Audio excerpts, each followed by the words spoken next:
Guys, welcome to Real Talk. Thank you kindly for joining us. My name is Jerry Miller. It's a pleasure to be with you on a Friday morning. This, the Insider's Guide to Real Estate in Charlottesville, Albemarle County, and across Central Virginia, powered by the Yes Team. Keith and Yonna Smith's team making deals happen across Central Virginia for buyers and sellers. Fantastic program lined up for you. We will demystify the mortgage process, much easier than the stigma out there may present. We're going to welcome one of the best in the business, the Vice President of First Heritage Mortgage, Mike Bitrick, is kind enough to join us. We'll welcome him to the show here very shortly. Before we do that, I think what we should do, Judah Wickhauer and Harris Tolber, our directors and producers, is start with a two-shot with Keith Smith and I, and let's welcome our star of the show to the set. Hello, Keith Smith. Hello, Jerry. Great to be back. It's great to have you back. How was vacation, my friend? It was horrible.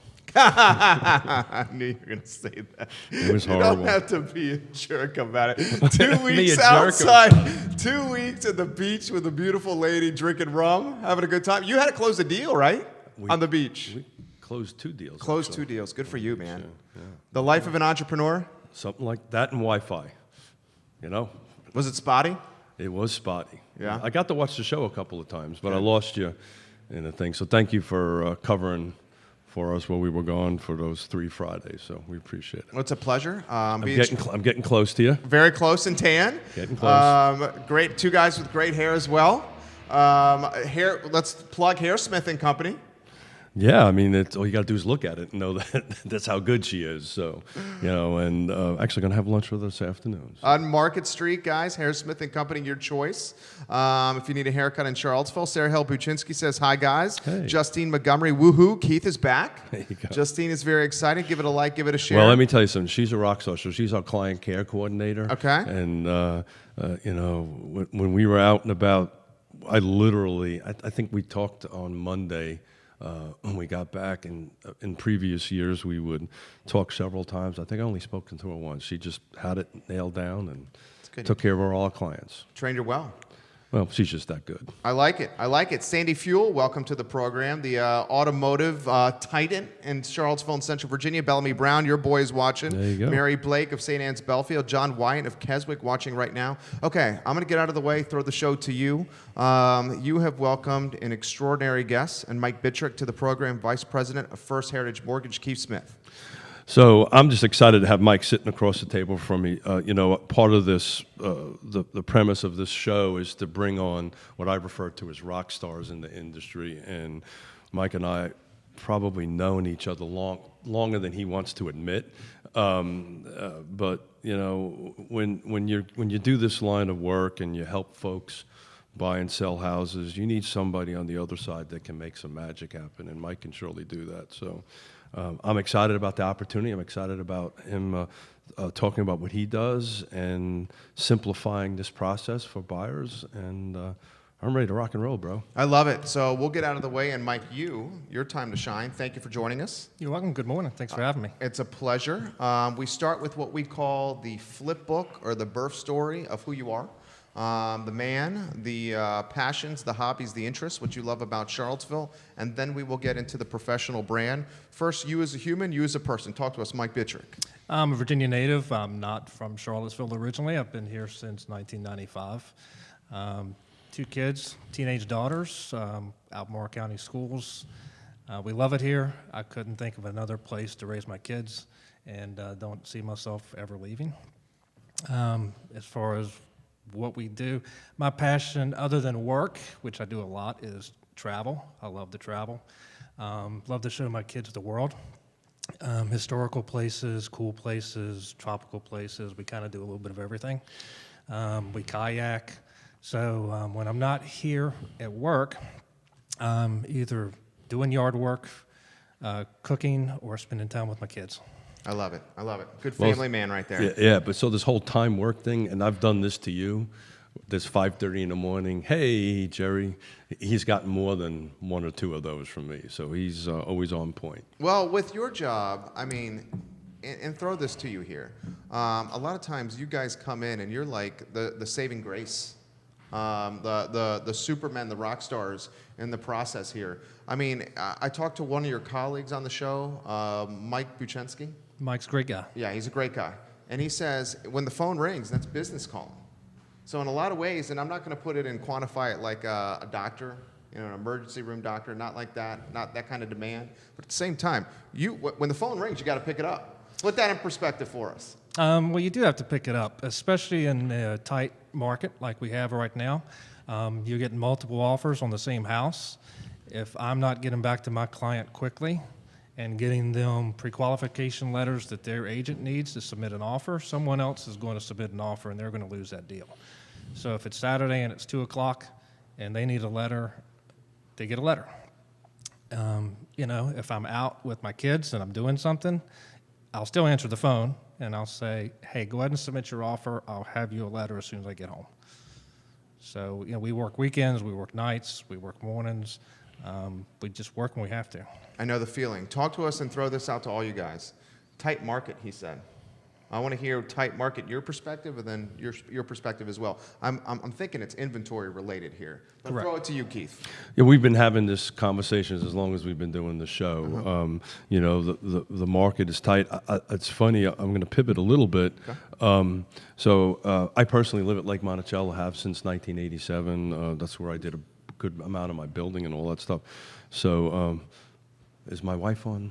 Let me check. I will check and let you know. Yeah, because I'm going to say something that might get me into trouble, so I need to make sure she's not on. You shouldn't say that, Keith. Oh, have I ever been? No, you never have been.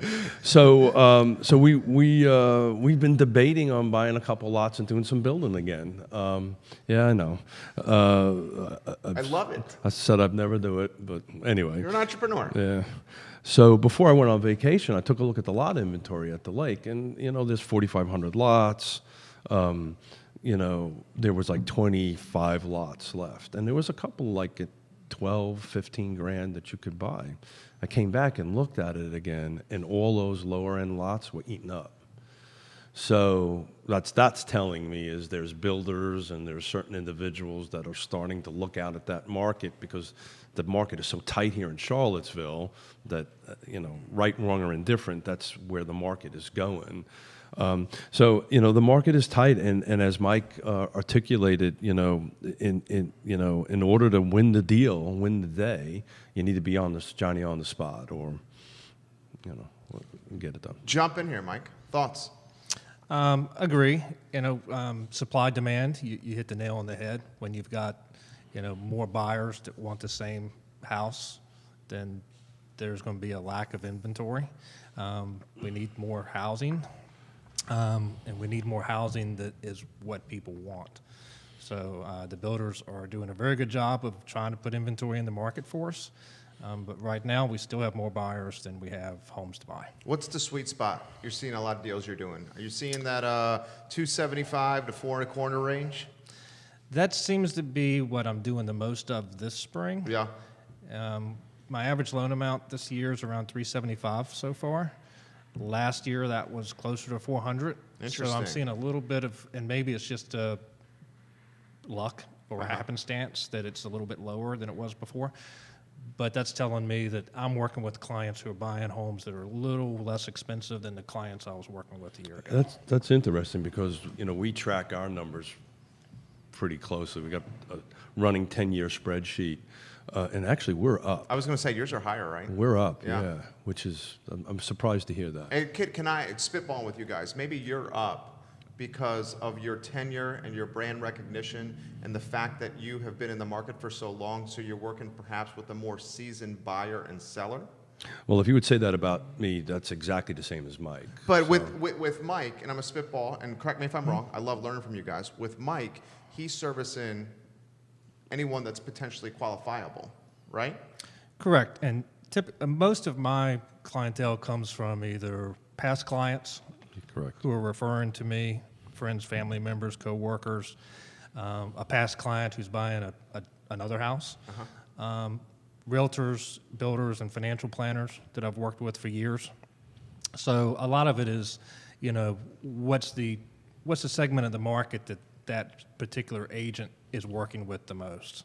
Then if I'm working with their clients, then I'm going to see that segment more than maybe an agent who's working with a different segment. Why do you think, and I love this conversation, real estate's a passion, why do you think the price point last year to this year is down a little bit? What's the economics there? It's not the price point. It's The loan. The loan? the loan amounts Okay. are a little lower. Talk to us about that. So, I think I'm just working with more first-time buyers than before. So I think we're seeing more of the millennials getting into the housing market. We've been talking about that in the industry for years. Why aren't those folks buying homes? Is it because of the housing crash and the recession, and there's just negative connotations to real estate? Yeah. And I think that has hopefully gotten far enough in the past that now a lot of that demographic is saying, yes, I now want to buy a home. Well, I would agree with Mike. So the two buyer, we've talked about this before, the two buyer profiles are bookend on either end of the spectrum. You have the millennial, which I agree 100% of the transactions we're doing now, almost 3/4 of our buyers or sellers, buyers are millennials. The other bookend is Yonna and I, right? Empty nesters.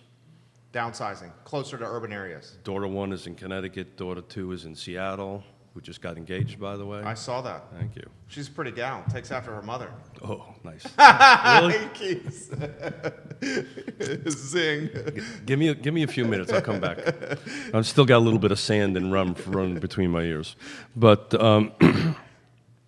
so it's as you know, I'm kind of active in a lot of different organizations and nationwide and local stuff. There's this new term called a missing middle, right? And this missing middle buyer just isn't there, and that's hence the term missing middle, which is, and we talked about this, maybe you, your wife, 2 kids, that kind of thing. They just, the buyer profile. So what happens with that, I think these two buyer profiles are looking for the same product, right? Keith and Yonna Smith want that 2-bedroom house close to 3 Notch Brewery, so I can walk to 3 Notch and back, and so is that millennial buyer. But this new trend about the lots selling out there in Lake Monticello is a very interesting one. I need to dig a little deeper into why that's happening. Could it be that the millennials are starting to move outside of the city? I don't know. I'll spitball with you and throw it to you guys, and I'm curious to your opinion too. I think maybe a number of reasons. City of Charlottesville, extremely expensive. That's creating a trickle-over effect to Albemarle County, which is raising the price points in Albemarle County. Lake Monticello, the Fluvanna, Louisa area is hot. Close proximity because of 64 to the epicenter of employment, which is Charlottesville. Price points are lower, which is appealing to people with not as deep pockets. Sure. And maybe perhaps, and I've heard this from a lot of our developer friends, maybe perhaps building in Charlottesville because of City Hall, not as easy as it perhaps should be. Your thoughts, Keith Smith, on all the above? Well, so the last question is yes, but I watched your interview with Mike the other day, and I'm encouraged that I think this path is going to get a little bit shorter. There was a little bit of turmoil, as everybody knows, in the city, and I'm just super encouraged with the slate that's out there that's going to run. That I think that process will go a little bit long. As you know, I sit on the Thomas Jefferson Land Trust. We're building these 4 affordable units on Nassau Street, and it took us about a year to get the building permits and all that kind of great stuff. And I'm not being negative or accusatory or whatever. It's just a process. Right. But the reality of it is, frankly, we were trying to bring them on the market for $199,000. Because of that delay, we had to refinance the construction loan twice. Cost of construction went up, and now we're introducing them at $215,000, which, by the way, is appraised at $350,000. Yeah, well below market. I mean, like $100,000+. But I do kind of want to take a pivot back to Mike. Sure. And what he does, if that's okay with Yeah. you.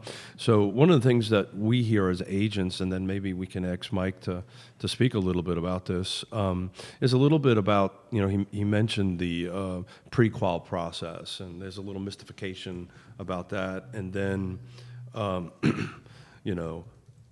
how does interest rates get set, right? How does that process work? And we hear this anyway a lot from buyers. Well, how come the interest rate moves so much? And I don't know if Mike would take a stab at explaining that a little. Talk to us about With that. interest rates? Yeah. Well, interest rates on mortgages are set by long-term mortgage bonds called mortgage-backed securities that are sold on Wall Street. So the bond market moves up and down constantly, just like a stock market does. So rates can change at any time because the federal-backed agencies are selling these bonds. They're supplying the money to us that we lend. So the interest rate or the rate of return that the bond pays the investor directly correlates to the interest rate that they need to get out of us, which gets charged to the consumer. So when the consumer pays interest, the interest payment does not go to the lender or the bank, which most people think it does on a conventional mortgage. It actually ends up back at the investor. And the agencies have to have enough margin between the rate that they have to pay on their bond and the rate that they get on the mortgage to stay afloat and not lose money. We saw what happened when Fannie Mae loses money 2008, 2009. nine years Not ago. good. Not good. So it's okay that they make a little bit of money. We want them making a little bit of money. But that's why rates constantly fluctuate. It can change in the middle of the day. And I've seen them change in the middle of the day. I've seen them change multiple times in the middle of the day. A lot of people think the Fed funds rate set by the Federal Reserve dictates mortgage rates. There is a correlation, but it is indirect. It is not a direct correlation. The direct correlation is with the mortgage bonds. So what we've seen recently is the Fed has not reduced rates. In fact, the last times they changed rates, they increased them. The prime rate currently is 5.5%. You can get a 30-year fixed-rate mortgage for 4%. Right. Which is cheaper. Cheap money. So long-term rates have dropped while the Fed hasn't made any moves. So they are correlated, but they're not directly correlated. So the general consumer doesn't need to know and understand how this works as long as they're working with a professional who does understand and know how this works. Because it can be very complex, very confusing, overwhelming almost to try to get into the nuts and the bolts of all this. But understanding where the money comes from, why the rates change all the time, it's not because your lender's trying to make more money on you. It's just because the markets are moving. Yeah, it's the market. That's a good answer right there. That's the first sizzle reel. Sizzle reel is a highlight reel from the show.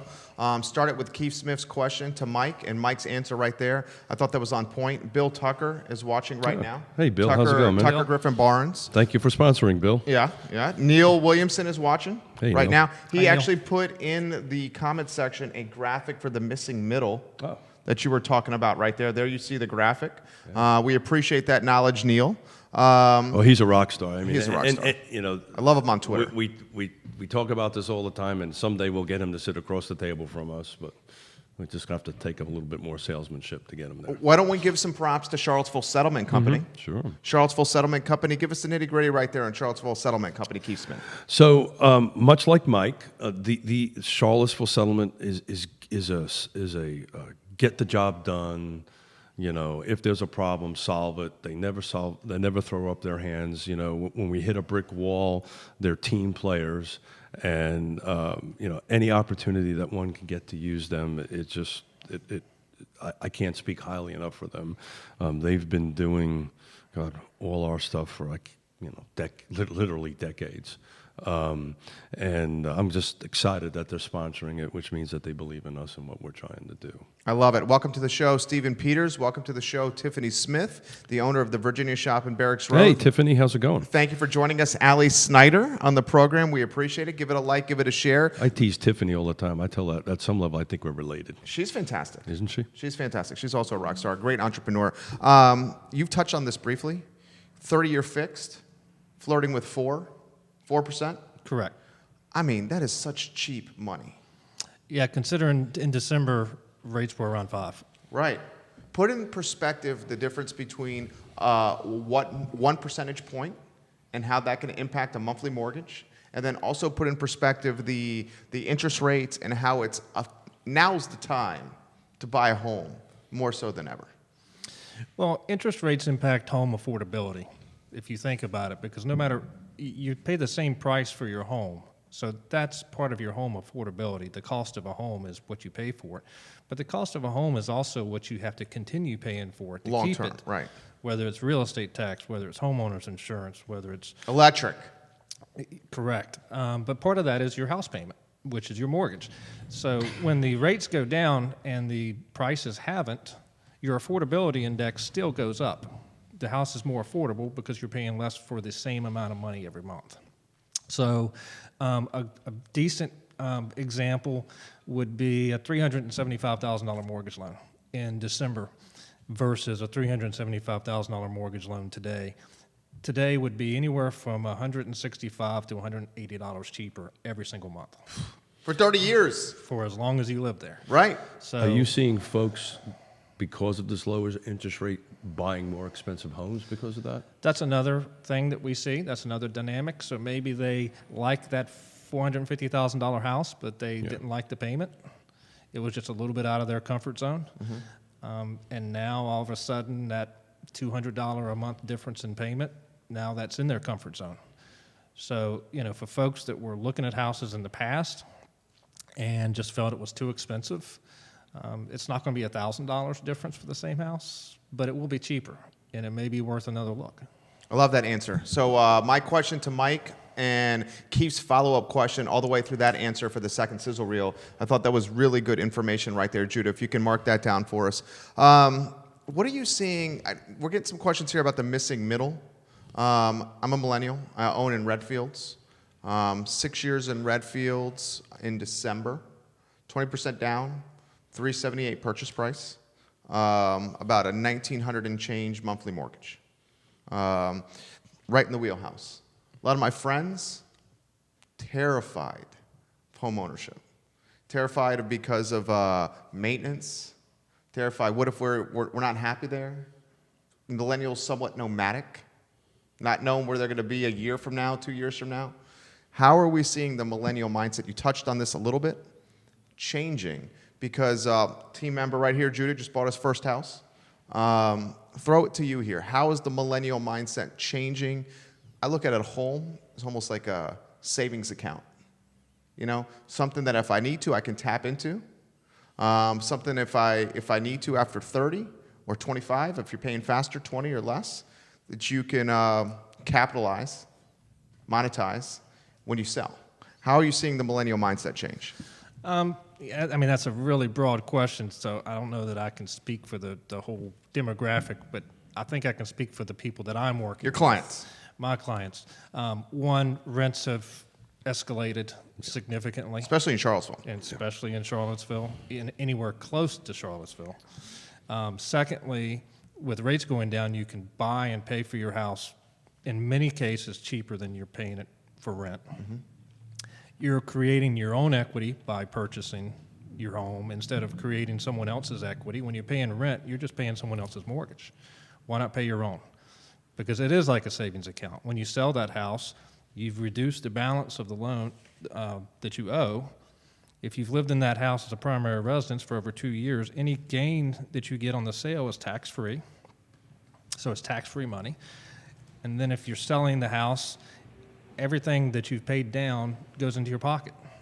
So now you can go buy a larger house or a nicer house, something in a better school district, something in a neighborhood closer to work, or whatever.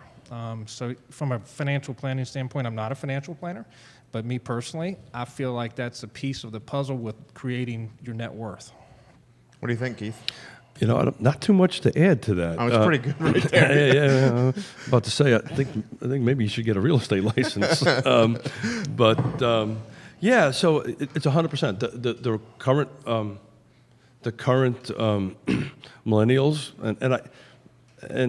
and millennials is a very broad term, and I read an article when I was on vacation. They're now breaking the millennials down into two categories. Yeah, the older and the younger. Yeah. I'm older millennial. Yeah, and they're doing the same with boomers. Yeah. Right. So I'm on the younger version of it. It's because the categories are too broad.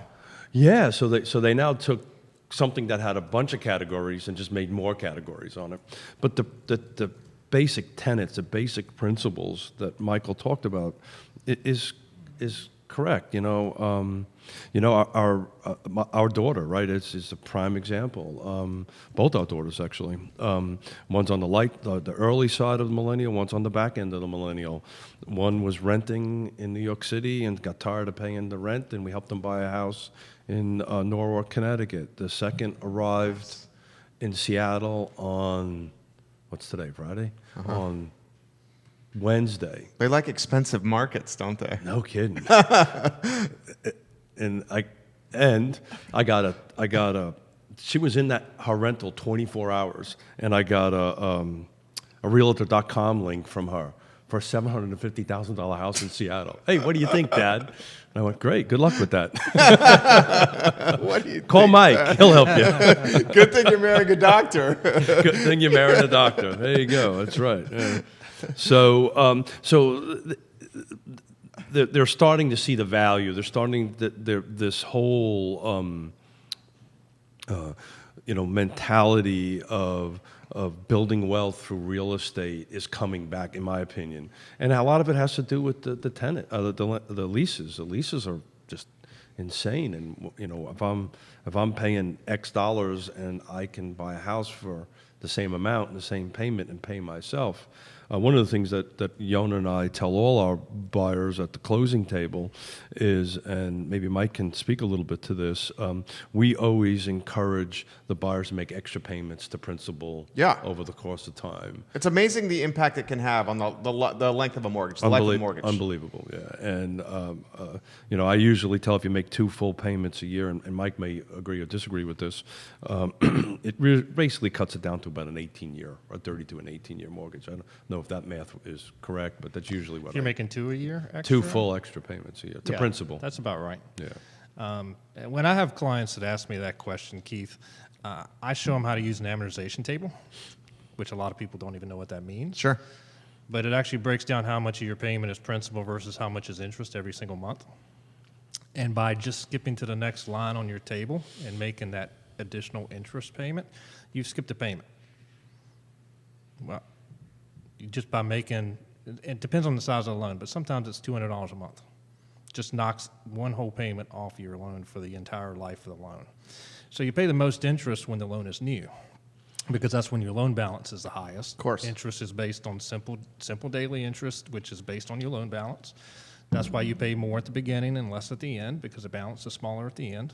So by making the additional payments early, you're decreasing the term of that loan significantly more than making that additional payment late in the life of the loan. Keep the sizzle reel going here. This is very valuable information. Start with Keith's comment about the overpayment, and let's keep it going through here. I'm going to spitball from a first-hand perspective. Welcome Ivan Rekash, owner of Zocalo Restaurant. He's watching the show. Oh, one of my favorite Ray places. Cadell. Hey, Ray. Is watching right now. Shay Buchanan is watching right now. A lot of comments coming in as well. Logan Wells, Claylo. Love this show. It's always informative. I tune in all the time. Sarah Hill Buczynski, the reality is everyone is paying a mortgage. Either you own it or you're paying someone else's mortgage. There you go. Why not pay it into your own pocket? So we got a rental property. This is a condo outside of the building. This is in Albemarle County in the Villas of Southern Ridge, right around the corner from our primary residence in Redfields. Overpaying it by 70% to try to get the life of that loan, like we're saying, shrunk. This is the feedback I've gotten from people in financial services. I'm throwing it to you for the sake of a conversation of a talk show. The opportunity cost of that 70% overpayment is significant, and that what can you do with that 70% should you choose to play the market, and can you gain a return that's higher than, say, the 5 1/8 interest that you might be working with on the loan on the condo? Yeah, Throw that to you. No, that's a very valid point. And I think it depends on the individual and their appetite for risk.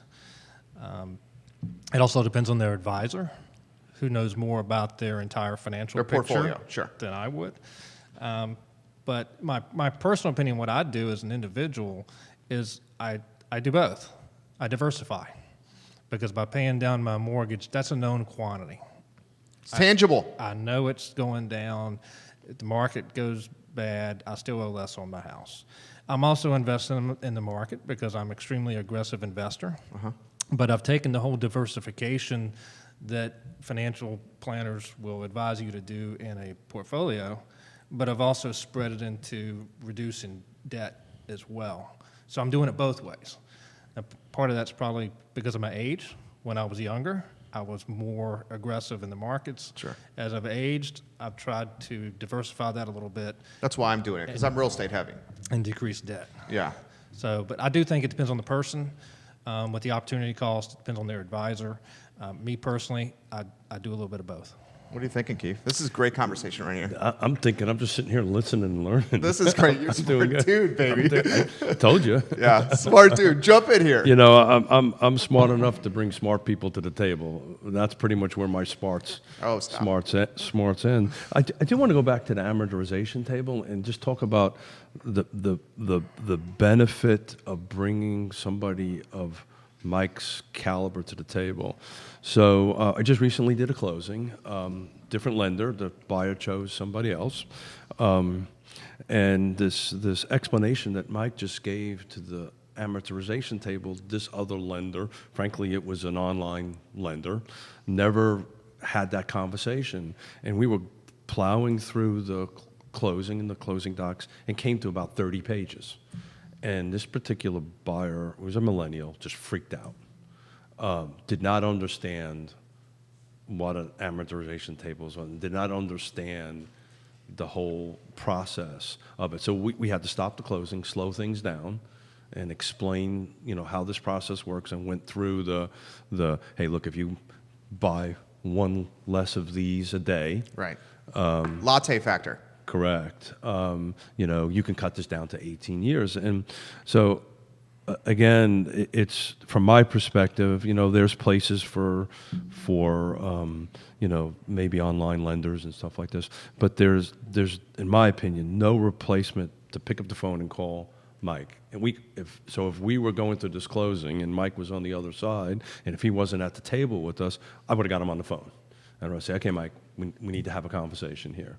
So there's this huge benefit of using a local, in my opinion, a local lender of Mike's caliber and quality, so that they can explain those rather complicated spreadsheet.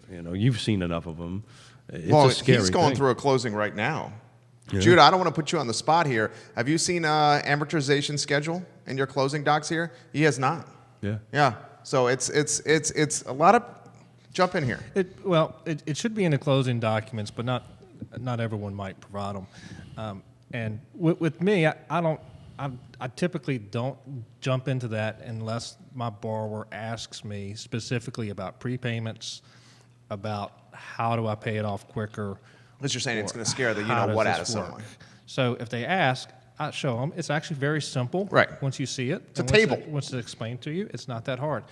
If you look at it and try to figure it out without having it explained by someone who knows how to explain it, it's just going to confuse you. So, but and I agree with Keith. Local, whether it's me, my company I work for, or someone else in town, it's a very large investment that you're making, and it's a very large debt that you're taking on. And a lot of people, it's the largest debt that they have in their life. You need to, work with someone who will help explain things to you, will return your emails, your phone calls, meet with you in person if you're confused about things, be able to explain the disclosures properly. I'm a big fan of local. I've had people say, well, why don't I go online and do this? And my response is usually, well, did you go online to find your realtor in Kansas City? Right. Or did you go online to find your wife? Well, I guess some people might have gone online Maybe. to find their wife, maybe now. But who does this? There's two biggest deals of your life, who you freaking marry and the home that you purchase. Right? That's financially probably. Yeah. So, if you're going to a local realtor, which you are, because of their knowledge in the marketplace and because they understand the differences between this neighborhood and this school district and that one, and they're watching trends and they know how quick houses are selling and they know how fast prices are going up, why wouldn't you want someone locally handling the rest of the transaction as well, so you get that expertise in every piece, whether it's someone doing your settlement, whether it's someone doing your insurance for you, whether it's someone doing your loan. I'm a big fan of that because I think the local knowledge is irreplaceable. I totally 100% agree. That's the end of that sizzle reel, Judah, where we started. That was phenomenal. Lee Hughes, one of the top commercial real estate agents in Charlottesville, is watching right now. Cool. Welcome to the show, Lee, Rain and Connie, Matternick. Thank you for joining us. Is Neil still watching? Neil, give us a thumbs up if you're still watching now. It looks like he's still watching right now. So I'll pivot a little bit off of mortgage. And I just read a really awesome article that Neil put out in reference. You bring up Greene County regularly. And Greene County, I believe it was on Monday, Board of Supervisors just approved a 170-something townhome. I think Greene County is going to be the new Crozet. So the reason I mention that, it'd be if Neil can share the link of his article. Neil always writes. It's on point. Yeah, and it'd be a great resource for the folks watching the show to see what's coming up in Greene County.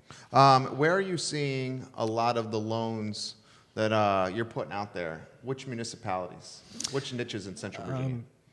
Albemarle County Yeah. is, but a lot of that's probably due. Still watching. The size of the county obviously plays a part into that. It's it's much larger than the city. It's much larger than Greene County. Probably the city is the second. A lot of the folks that I work with just naturally sell properties in the city in Albemarle County. I do some in Fluvanna. I do some in Louisa, but it's more the Zion's Crossroads area, so still kind of on that Fluvanna County line. But the majority of my clientele is either the city or the Albemarle County. I learned so much from these shows that we're doing. I just love to learn.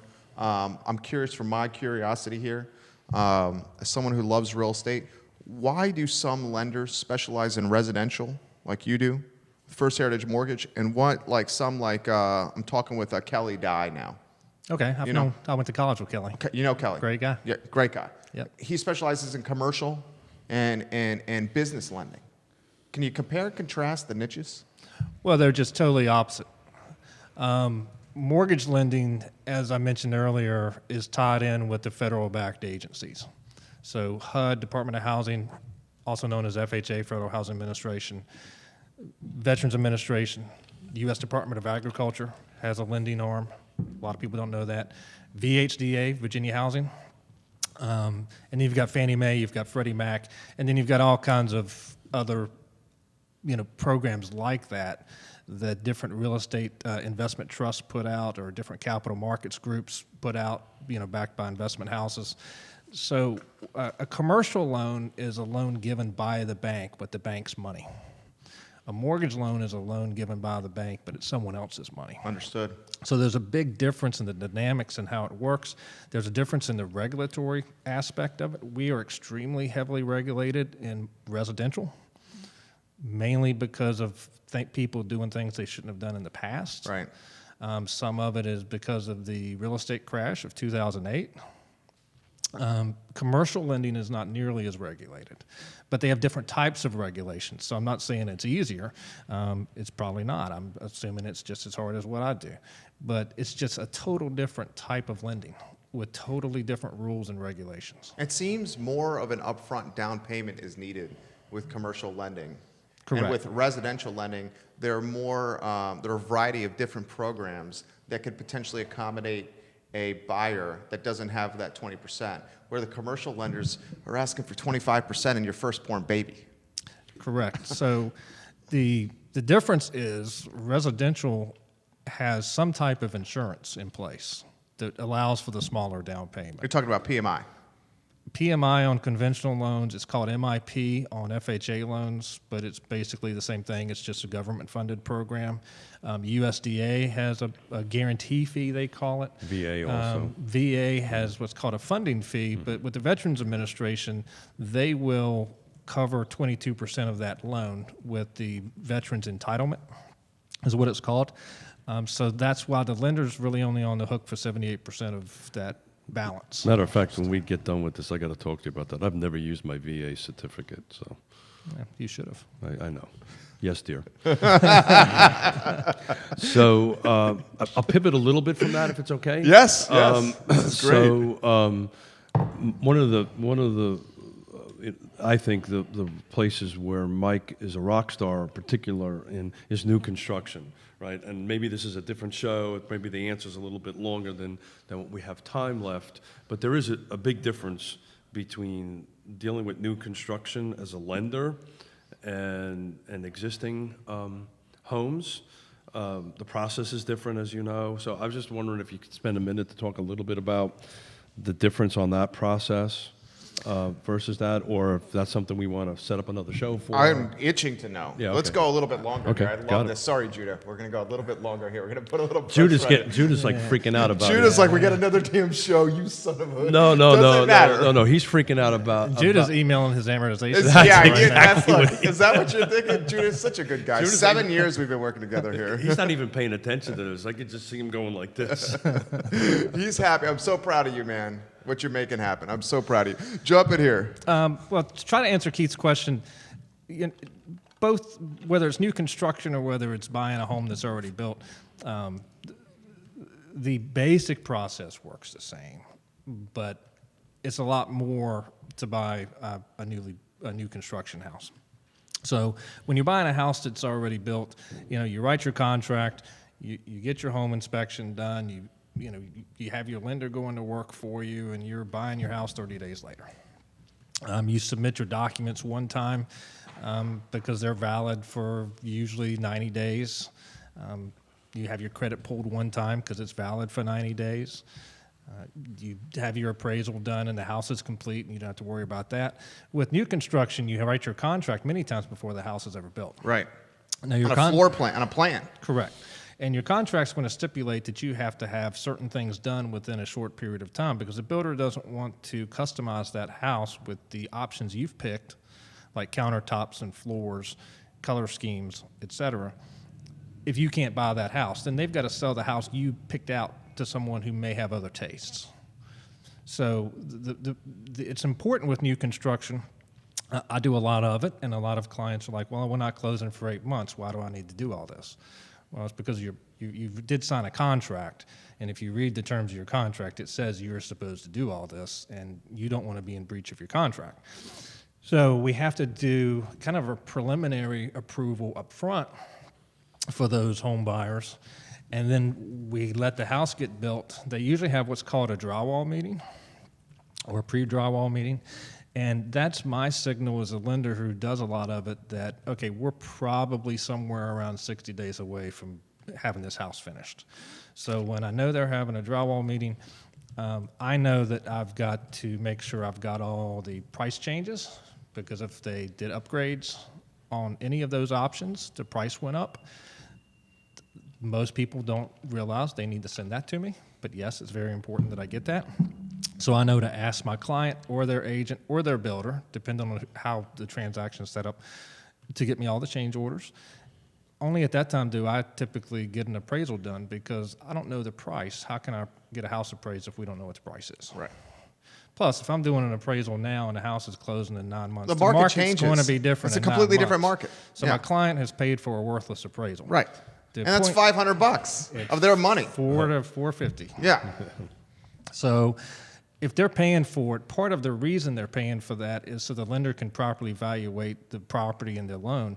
But the other very important reason you're getting an appraisal is so you know you're paying the right price for that house.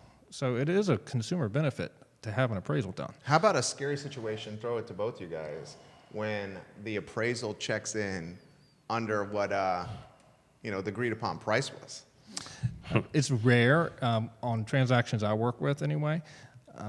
When you see markets increasing rapidly, like we are, it gets to be something that we keep an eye on because we get concerned about it.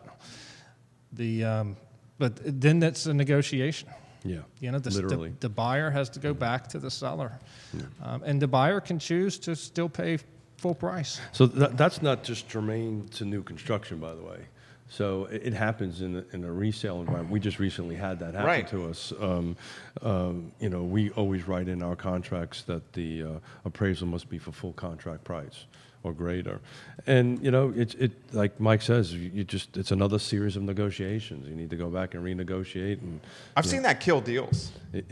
So we write in our contracts that the buyer has the right to terminate unilaterally if the appraisal doesn't come in right. This is on existing homes. Usually what happens is everybody's vested into it at this particular point in time, and there's some sort of meeting of the minds in the middle where seller gives a little bit, buyer gives a little bit. We may help a little bit to get across the line. That process is not much different between new construction. But just to talk about Mike's abilities, we just did together a new construction closing where new construction is a little bit different.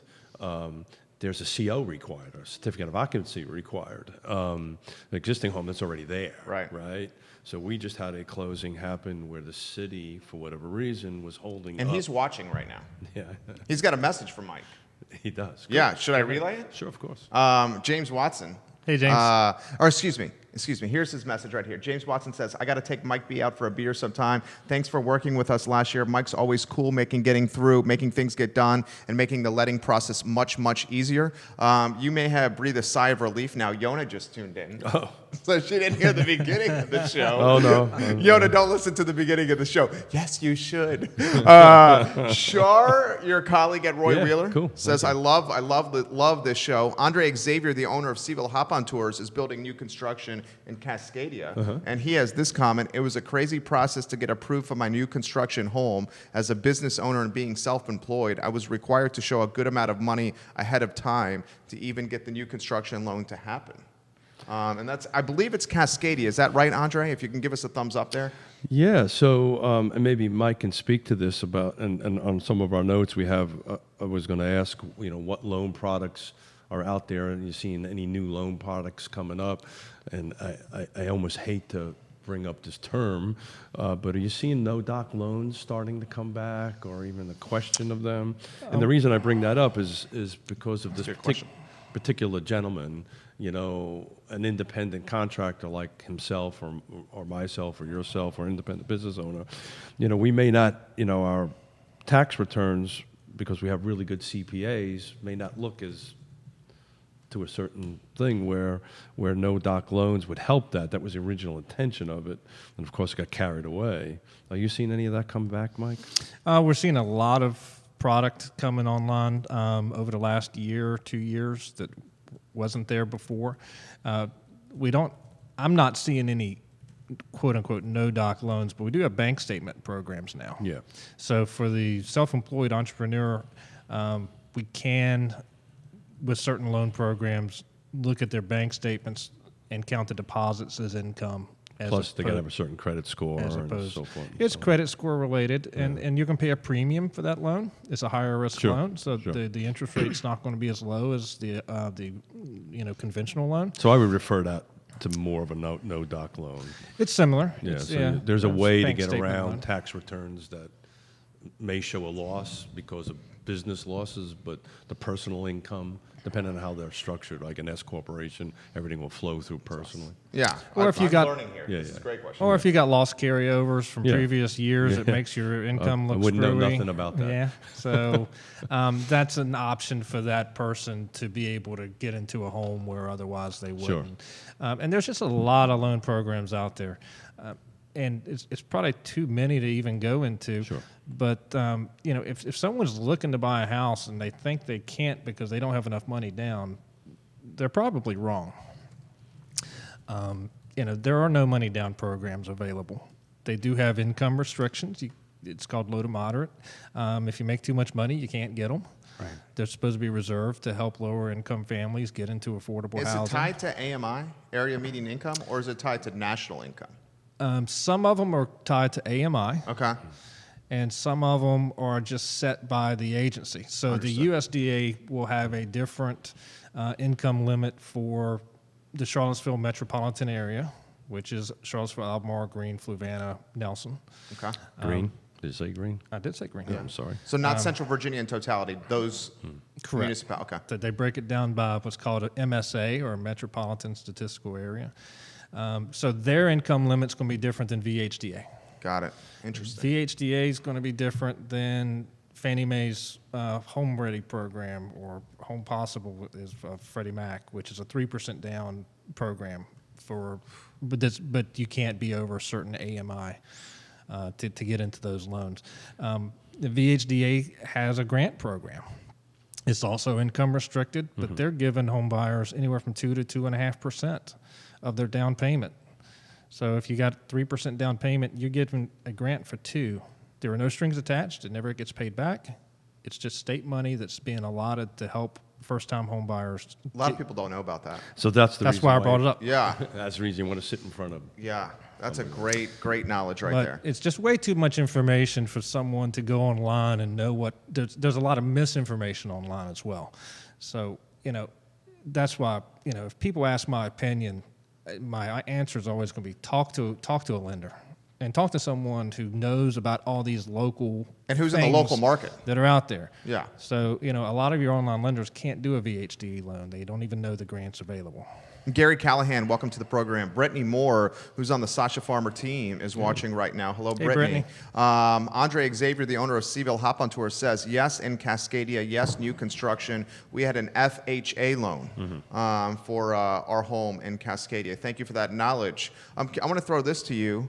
Yonna says, happy Flag Day, everyone. Oh, I forgot to I got my Marine Corps emblem. I forgot to put my Normally flag has on. your American flag pin. No, usually Marine Corps. Marine Today Corps? I've missed my flag pin. Always talk to a local lender, Yonna says as well. She's absolutely right. How about a... So that comes from an immigrant, by the way. Yeah. Happy Flag Day. Happy Flag Day. I love that. Business owner and entrepreneur. As you go. How does a lender look at a portfolio that is potentially real estate heavy? Maybe I'm talking about real estate heavy, but it's got a debt to equity of 70-30, a good debt to equity ratio. It's not capital per se, but the debt to equity is fantastic. The rent rolls are strong, covering all the overhead. Not leaving a ton of meat on the bone afterwards, but not exposure though. Talk to me about that. Well, with residential, we really don't look at debt to equity. Okay. That's more of a commercial mechanism, which goes back to our earlier conversation. Residential is all cash flow, and it's based on provable cash flow. If you're a landlord, you have properties, we're looking at a form on your tax return called a Schedule E. Right. You have your gross rents received, and then you itemize all your expenses.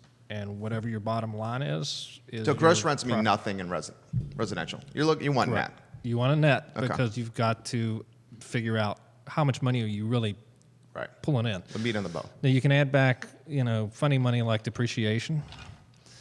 Depreciation, you never Did you write just say funny money? Yeah, I you did. say funny money. It is funny money. Yeah. I mean, you don't write a check for I was depreciation. just wondering if that was Right. my hearing aids or Right. something. I'm like learning that. from this. This is great. Which I also think is funny because your value of your real estate is going up, but you're writing off depreciation. But if the tax code allows it, then we do it.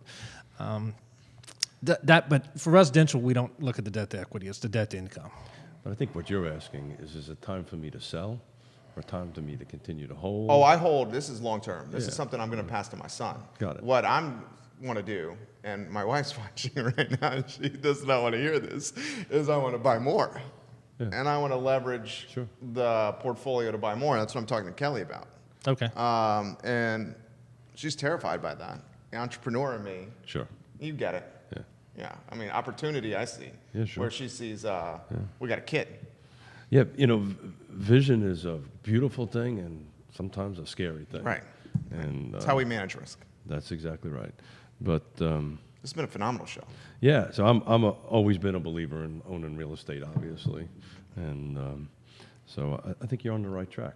Well, I know thank a you. great real estate agent. I know that can you help do. I know you. Call Yonna. Yeah, you've only got about 100 of them watching. They're you watching. there. Well, we should give a plug. You're right. We should give a plug to Roy Wheeler right Yeah, now. yeah, Give yeah. a plug to Roy Wheeler, one of our sponsors. Yeah. So like I said, I know a good real estate agent that can help you. We always think we talk about this all the time, but we think we think the world of Michael Guthrie, and we thank him for everything he does for us and gives us the opportunity to be who we are and grow our businesses. So they're just again, we fill ourselves with rock stars.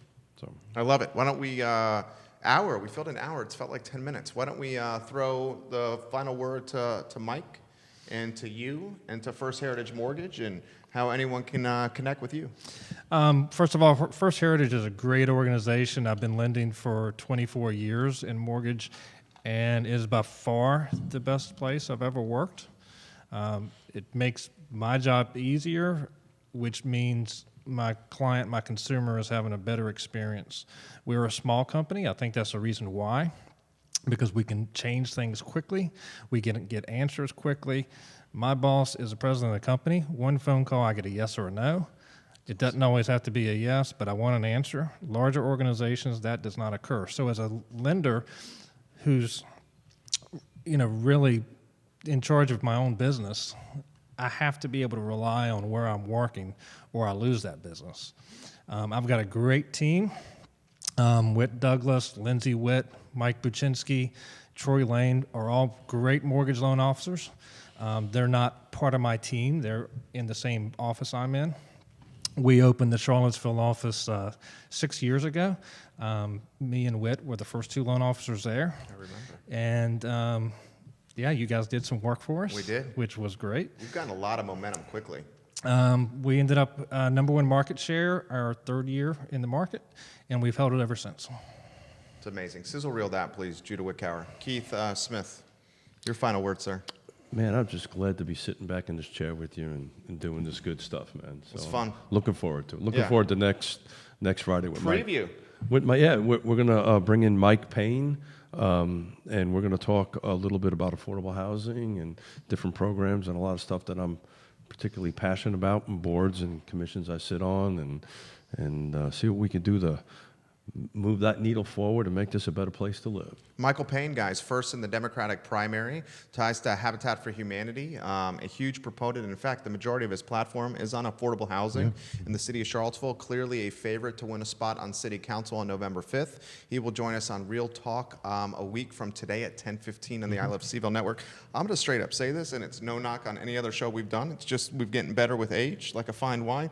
This is the best, no BS. And I was going to say bullshit. This is the best show we have done on Real Talk. Yeah, I'm getting a little bit better at it. Thank you for coaching me through this. Come on, you're being yourself. You crushed it. Yeah, man. Thank you. Seriously, Yeah. you crushed it. Put it in your calendar, guys. Fridays at 10:15.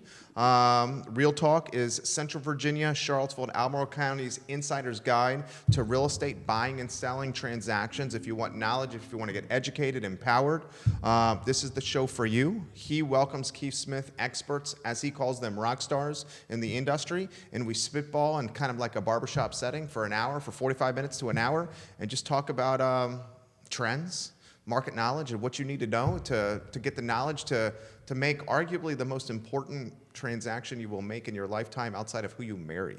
Think about that. It's important. Thank you for joining us. We will see you at 12:30 with the I Love Seville show. Enjoy your morning. Good work. Thanks, bro. Good work. Thank you. crushed it, dude. Good Yeah. work. Good work. We got one more thing to do. We're going to take what we call the hero picture, and that's for the package here. Harris, we'll do it over here.